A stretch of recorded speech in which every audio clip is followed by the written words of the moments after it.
Winning comes easy for the 2022 New York Yankees. Yesterday, they improved their record to 28-9 and won their 9th consecutive series. Now the Yankees have a chance to go for yet another sweep as they take on the Baltimore Orioles in the final game of their 4-game set at Camden Yards. Another day, another game where the Yankees score first. After Aaron Judge walked, Anthony Rizzo with a double into right, and that set up for Giancarlo Stanton being the latest Yankee to be absolutely robbed by the left field wall in Camden Yards. Joe Biden, you need to declare a national emergency on the left field wall at Camden Yards. How is this approved? Why is it still there? Who is this benefiting? Maybe the Orioles because there's less home runs that are hit out of that ballpark by opposing teams. Not since Donald Trump has a wall been this polarizing. Major League Baseball, if you're going to do one thing right, which I've seen no evidence that you would, fix this, please. You are robbing our boys Stanton and Judge of home runs. Either way, it hit off the wall. Rizzo and Judge scored. Yankees strike first here in Baltimore once again. The best thing about the early runs is that it finally gave Jordan Montgomery some early run support. Monty looked good in the first inning with this nasty curveball to strand two. Top of the second went a little differently. Tyler Nevin hit a single into center, and then somehow Giancarlo Stanton's hit isn't a home run, but Robinson Chirinos's is. This is what I want done to Camden Yards. Where is the logic that that's a home run but Stanton's isn't? Anyway, Yankees tied the game.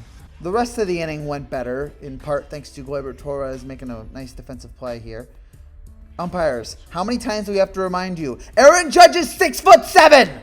Bottom of the third starts off well. DJ LeMahieu makes another great play at third. Unfortunately, after that, Anthony Santander with a double into left center. And then Jorge Mateo just drops one perfectly into center field. Orioles take a 3-2 lead. I guess this is what happens when we give Monty run support. He just disappoints us. But you know who doesn't disappoint us?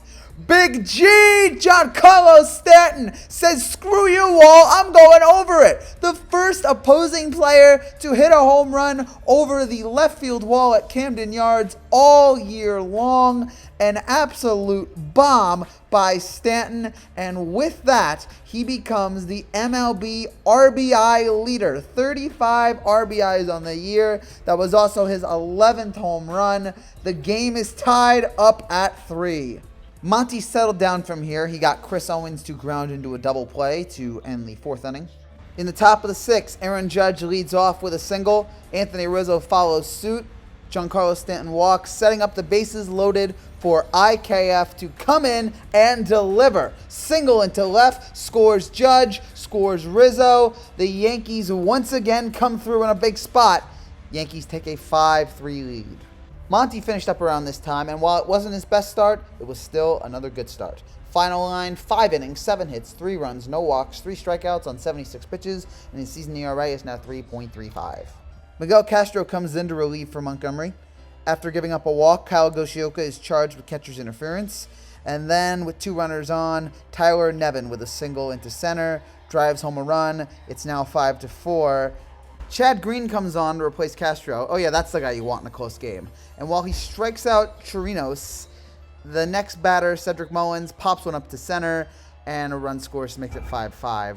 Hey, Aaron Hicks, great hustle there, buddy. Thank you for once again showing us that you bring absolutely nothing to this team and that Brett Gardner is more of a valuable asset right now than you. What photos do you have on Brian Cashman that is allowing you to still be on this team? And did Brett Gardner give you those photos? And sadly, we're not done yet because Chad Green is going to do Chad Green things. He's going to give up an RBI single to Ruhan Odor, and now it's 6-5 Baltimore. And then to make matters worse, Chad Green gets injured on this pickoff. Actually, that might not be a bad thing. Wandy Peralta came out of witness protection program in the bottom of the 7th to shut down the Orioles. And then in the top of the 8th with run runner on. Oh my gosh, Aaron Hicks, you suck! But if you thought this game was over, the 2022 Yankees reminded you that nothing is over until they decide it is. After IKF walked and stole second, DJ LeMahieu continues his comeback season with a huge single into center. IKF scores. The Yankees have come back again. It's 6-6 in the 9th.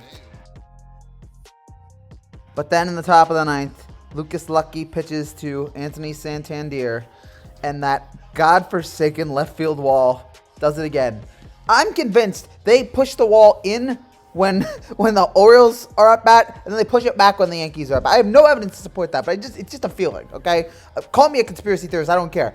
I can't explain how that Stanton hit earlier was not a home run, and yet, what the Orioles hit 2 home runs today over the left field, there were 3 in total. Bizarre game, but Yankees lose this one. Not angry. A terrible way to lose, but I'm not angry. We did win 3 out of 4 in this series. I'm very happy. Still the best record in baseball. We get our 10th loss. Oh, well. But what does bum me out today is how bad the pitching was for the Yankees, which has been the strong point. Today they were just off. Even Montgomery, we gave him run support. He still gave up 3 runs, including the home run in the second and then the single in the third. And then Castro was bad. Chad Green was his typical self. And then Lucky just couldn't really deliver there late. It is what it is. I'm not, again, when we went all this time, I can't, and we just had a great series. I can't complain now. And we actually had some good offense today from DJ, from Rizzo, from Stanton with the home run, from IKF with the 2 hits. There was some good offense today, and of course there was also some bad offense. Like, send Aaron Hicks down. I don't care how much he's making. DFA him now. We have no use for him on this roster. Gallo and IKF. I'm sorry, not IKF. Gallo and Higashioka also continue to be awful. So there are some problems here. There's some chinks in the armor for this Yankee team. There's some cracks in the armor for this Yankee team. But regardless, it's just, we've won all these games. I can't get too mad. I never try to get too mad when we're winning the ball. If we go on like a 5-game losing streak after this, then we can complain. But for now, I'm happy. I'm satisfied with the way this team has played. Just a terrible loss, though. Just a real gut punch of a loss, considering that we come back again, and we did so well on offense, compared to what we usually do. Well, not what we usually do, but like we got the runs today, and we just couldn't get that. We did well compared to what we usually give Monty, and it was just a bummer. Also, this is the first time this year the Yankees have lost when they scored more than 5 runs or 6 runs. So, just a bummer. But what are you gonna do? That's it for now, guys. Thank you guys so much for watching. If you're new to this channel, make sure you subscribe down below. I'll be back tomorrow to break down the first game of the Yankees and White Sox. Take care and God bless.